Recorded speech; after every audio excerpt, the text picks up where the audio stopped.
Hi, in today's lecture, we're going to be talking about colors. Before I really jump in though, I just want to remind you that I'm a computer scientist and art and design are not necessarily my core background. In fact, I'm pretty bad at it.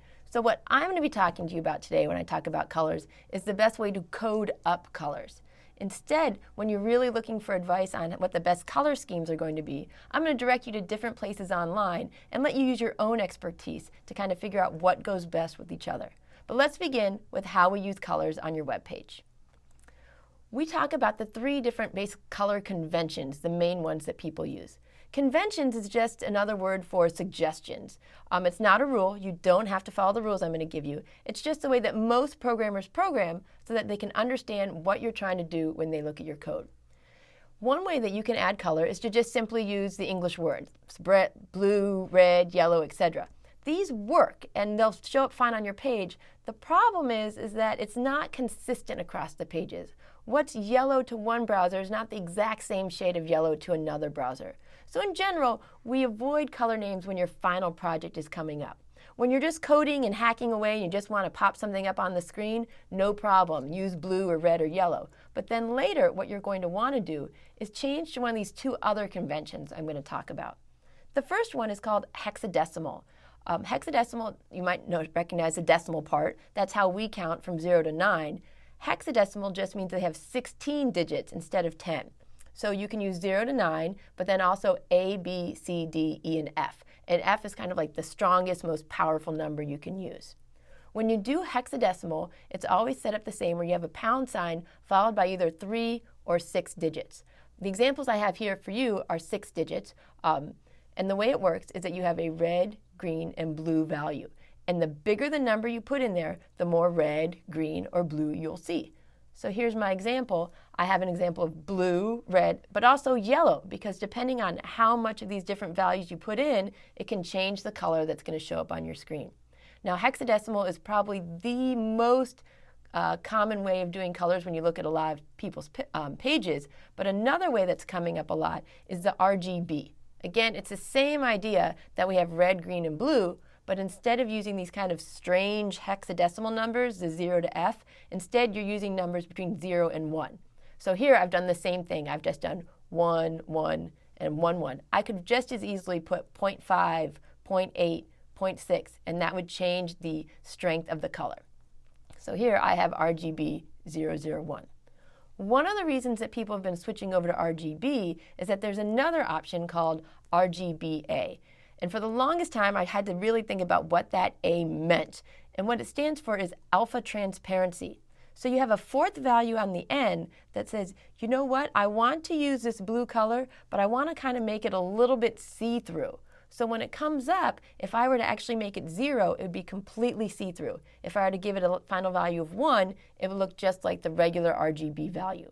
Now, one of the interesting things to note is that if you're watching this video right now and there's someone next to you watching the video on their screen, it is absolutely possible that if you look over, it looks different. You need to remember that different monitors can display colors in different ways. All right? So I want to show you an example really quick on the web of how you can see some of these different colors and how they're working. What I've brought up here is my course web page, and it's okay if you can't see it. I know it's kind of small. What I wanted to show you is me using something called Inspect Element to really kind of look at my page and look at the colors, and a really quick way for me to see how I can make it look different. So I have my mouse right here. I'm going to right click and I'm going to go down to Inspect Element. Now for some of you, this part may pop over to the side or underneath. You can move it around by clicking on this button over here. But as you can see, I'm going to highlight kind of my H1 and go down here to the span, and you can say, oh, there's the color I'm using. I'm going to go ahead and click on this. And as you can see, I can actually in real time kind of play with which different colors I might like, but actually I kind of like that one better than the blue. And you can go through and you can see that it is changing the hexadecimal value for me down there. So if I wanted to, I could find the perfect color. This green is not the perfect color. I could find the perfect color, grab that hexadecimal value, and put it into my style sheet. They also give the option of the RGBA value as well, so you can do it either way you want. I love using Inspect Element to kind of play with the colors because it's so much easier when you can see what's happening as you're designing it. If you want to check something else, I could even go down here each thing as you highlight, you can add colors, do different things along the same line. So I wouldn't suggest this, but I'm going to add a background color. And as you can see, they have the actual names because it's very unlikely that if you were to scroll through the different hexadecimal values, you'd have any idea what it was talking about. And instead of actually using the word beige, once again, I can click on that box and it'll pop up the hexadecimal value for me. So this is where it can get really fun and really bad because you can just start falling down this rabbit hole and you're like, oh, I like this color. No, this color's better. At the beginning, you're starting off, just pick a color, play with it, and keep going with it. But let's go back. One of the things that happens when people are using color is there's this really natural tendency to want to use color to emphasize something or explain how important something is. You may have seen when you filled out forms that it says, make sure to fill out everything that's in red. Well, this can be a real problem when it comes to accessibility. And I want you to make sure that you're trying to think about the most appropriate way to use your color when you're designing your page. And one of the things you need to think about is that it's not enough to think, oh, someone can use a screen reader. I'm going to use HTML tags to really make sure that they can pick up the semantics from the page. No, there are a lot of people who are viewing your site who aren't legally blind. Instead, they're visually impaired or they're just colorblind. There are many more people who are colorblind than you would ever really guess. So you want to make sure that when you're using your page, you're thinking about whether the colors are conveying meaning or just style.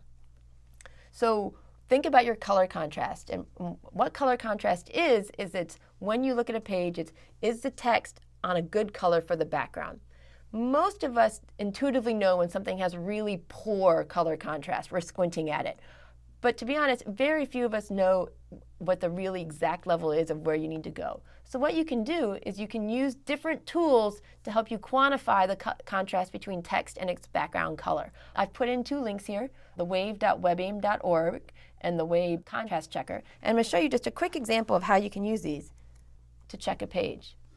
So I go over here, and I've got the wave.webaim.org, and you can go ahead and you can type in any URL you want right here. I'm going to go ahead and put in my own personal web page from UMich, which may change by the time this comes up. And as you can see, you can go over here and it'll check your styles, it'll check your different HTML, but if you check where my mouse is, you can also check on the contrast. And it'll go in and it'll say, nope, this looks good, there are no color contrast issues detected.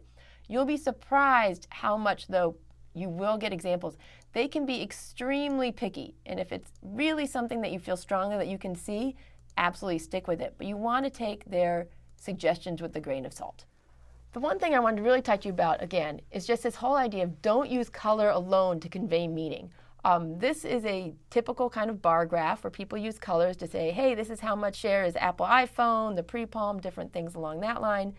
So let's look at that same graph, but in grayscale. And suddenly you can see it's pretty much useless to anybody who's really trying to pick out these parts in the middle where the colors are extremely similar. Right? Instead, if you're going to use a graph like this, I'm not saying you can't, I'm saying make sure you provide alternatives. Make sure you've got alternate text or you've got a caption or someplace else where people can link to get this information. All right? So I know I didn't talk a lot about the different colors that you can use or the different colors that go together, again, because that's not really something I need to lecture you about. It's something you can go off on your own and learn. What I did want you to understand is how those different color conventions work. How that you can use hexadecimal or RGB, RGBA, or even the words themselves, but you want to kind of get away from that. Finally, when you're done, when you've got your colors going, don't get too attached to them because you're going to be surprised at how often when you check your site using a contrast checker that what you thought looks really great really isn't something that's accessible to everybody. So have fun with the colors, use Inspect Element. Everyone loves to play with these different design elements of your page. And I hope that you've learned something here that's useful as you continue programming and styling your site.